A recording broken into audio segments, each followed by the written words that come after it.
Pertama dari masalah cinta biasanya, kedua dari keluarga. Lingkungan yang tidak sehat salah satu faktor penunjang dari mental illness ini sendiri. Bener-bener banget kelihatan menurut aku adalah tentang masalah globalisasi.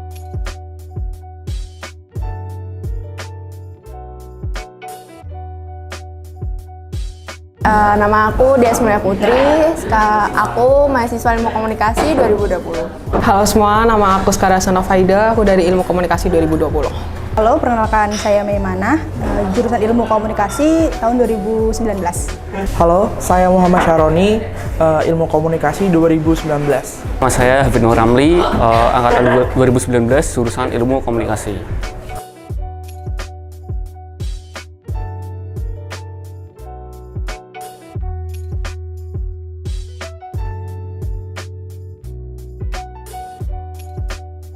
Orang-orang yang mungkin dari segi psikologi atau kejiwaannya terganggu gitu. Kondisi di mana mood kita, emosi kita, atau mungkin hal yang nggak kelihatan di kita, jiwa kita itu tuh terganggu. Sebuah gangguan yang menyerang pikiran perasaan, sampai suatu saat tuh penderitanya itu merasa nggak nyaman gitu. Mental illness yang saya ketahui adalah gangguan yang dialami seseorang terkait emosional. Gangguan kejiwaan yang memberikan beberapa dampak bagi seseorang yang menderita.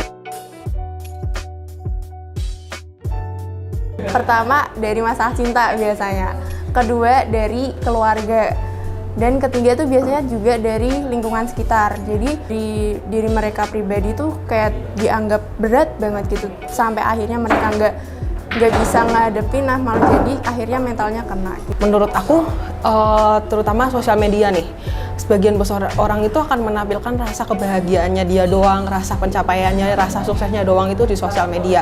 Tapi gimana dia sedihnya, gimana perjuangannya dia, itu tuh nggak kelihatan. Sehingga itu yang kadang membuat kita tuh rasanya kayak insecure, terus akhirnya kayak, takut aku nanti kayak gini nggak ya, gitu. Nah, menurut aku hal yang paling pengaruh di situ tuh seperti itu. Yang pasti ada perasaan yang nggak nyaman gitu, semacam traumatik yang selalu terbayang-bayang si penderita gitu.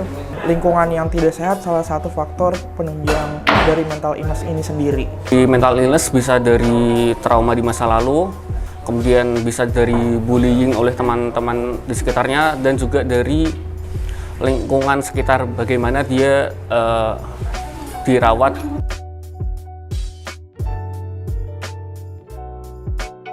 Aku akan ngasih dukungan ke mereka, apalagi secara mental, maksudnya aku mungkin dukung mereka, nyemangatin mereka. Mungkin memang kalaupun mereka sampai ke psikiater atau psikolog juga aku akan bantu gitu loh mereka, entah dari segi ekonomi kalau aku semisal mampu, atau dari segi dukungan kayak semisal aku akan nganterin mereka juga ke sana. Aku juga siap banget jadi teman cerita buat mereka. Bakal dengerin sih, karena menurut aku orang yang memiliki gangguan tersebut itu sebenarnya pengen didengerin, karena sebelumnya mereka tidak pernah didengar. Mungkin banyak banget kasus di mana mereka itu tuh nggak punya tempat cerita, karena ya tidak ada orang bisa mereka percayain gitu. Jadi menurut aku hal yang paling utama adalah kita harus bisa mendengarkan mereka. Mungkin bisa jadi tempat berbagi ya, tempat berbagi cerita gitu, biar nggak selalu merasa tertekan gitu kalau dia tuh sendiri. Mengajaknya berkomunikasi terlebih dahulu. Jadi kita ajak untuk terbuka apa yang dialami, apa yang dirasakan. Jadi nantinya menciptakan lingkungan yang sehat. Gitu. Saya akan menjadi pendengar yang baik bagi dia. Siapa tahu dengan bercerita kepada saya, dia menjadi lega dan terbantu.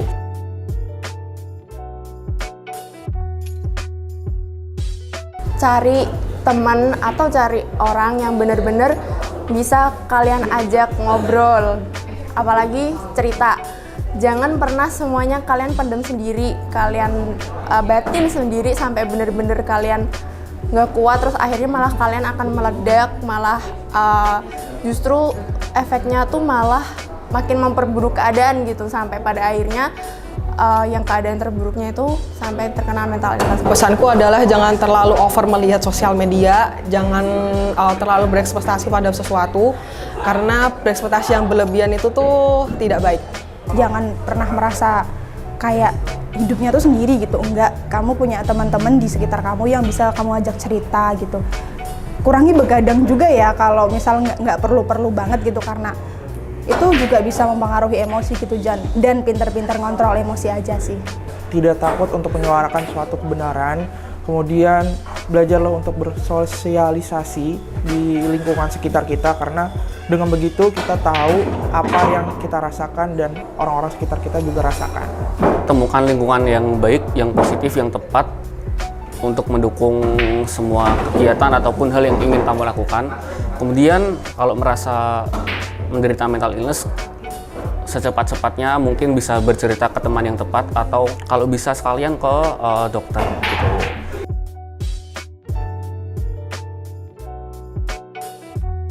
Ya, perkenalkan, nama aku Nila Dianti, biasa dipanggil Nila.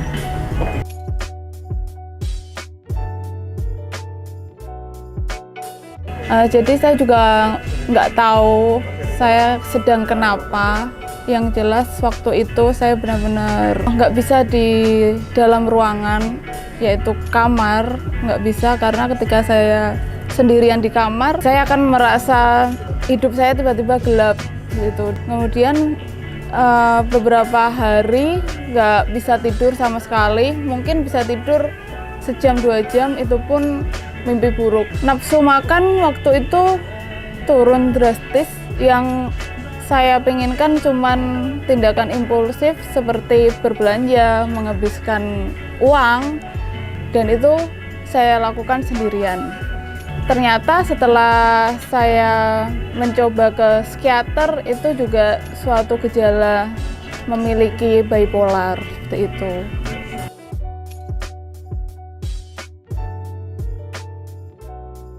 Mungkin ada masalah-masalah yang terpendam, jadi tidak bisa mengungkapkan. Mungkin juga ada trauma. Waktu itu saya juga masih menebak-nebak trauma apa ya yang belum sembuh. Setelah saya mencoba mengobrol dengan psikolog, sebelum saya ke psikiater, saya ke psikolog dulu. Saya ceritain keadaan saat itu, di mana benar-benar drop, dan ternyata masih ada trauma di masa kecil, yang itu adalah tentang pelecehan seksual, seperti itu. Ditambah lingkungan dan mungkin keseimbangan kimia di otak saya juga nggak seimbang seperti manusia normal. Itu menurut penjelasan dokter seperti itu.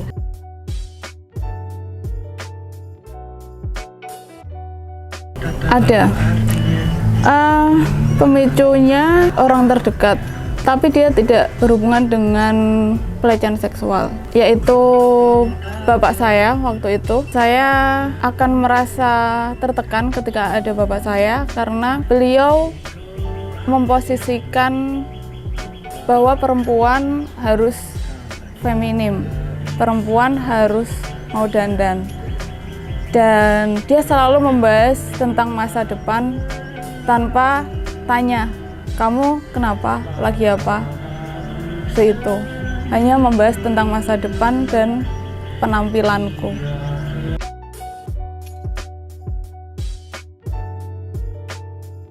Untuk hubungan ke bapak saya itu, saya ceritakan kepada dokter, kepada teman-teman juga. Kalau untuk teman-teman tanggapannya lebih pro ke saya, beberapa mereka netral, seperti itu saja. Kalau dokter, dia kan berusaha menganalisa di mana saya dan bapak saya itu memiliki kepribadian yang sama, jadi kita nggak bisa nyatu. Akhirnya masalah saya dengan bapak saya itu bisa longgar, bisa agak kendor maksud saya, ketika bapak saya ajak untuk menemui psikiater saya.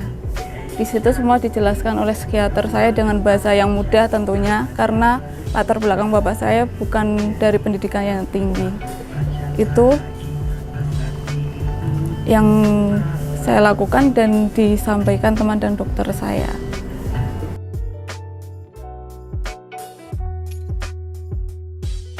Pertama, alasan saya ke psikiater adalah saya ingin tahu saya kenapa, saya ingin mandiri, saya tidak ingin merepotkan lain, dan saya ingin mengetahui benar-benar tentang mental saya sebelum saya mendidik anak saya nantinya.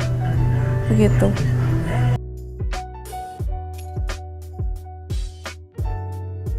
Itu tentu, itu bahkan dari orang tua saya sendiri.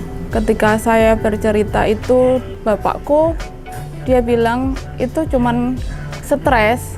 Harusnya kamu tidak perlu mikir sampai seperti itu hanya stres. Kamu kurang bergaul aja, kurang bercanda sama teman-temanmu. Terus kalau untuk teman-teman, beberapa pasti dia bilang, coba deh kamu mendekatkan diri kepada Tuhan. Semua sudah saya coba untuk bergaul dengan teman-teman, bahkan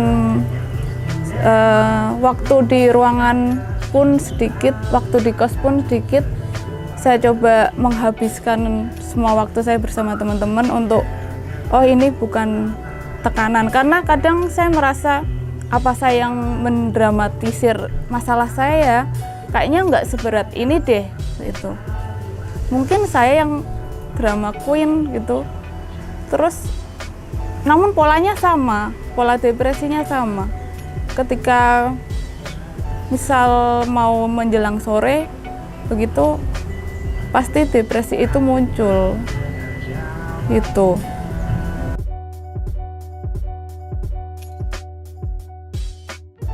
Dia bisa meluncur lurus ke atas, dan ya aku suka bentukan api yang dikeluarkan ketika dia meroket. Dan di sana saya akan bisa melihat orang dari ketinggian dan saya tidak akan merasa kecil lagi.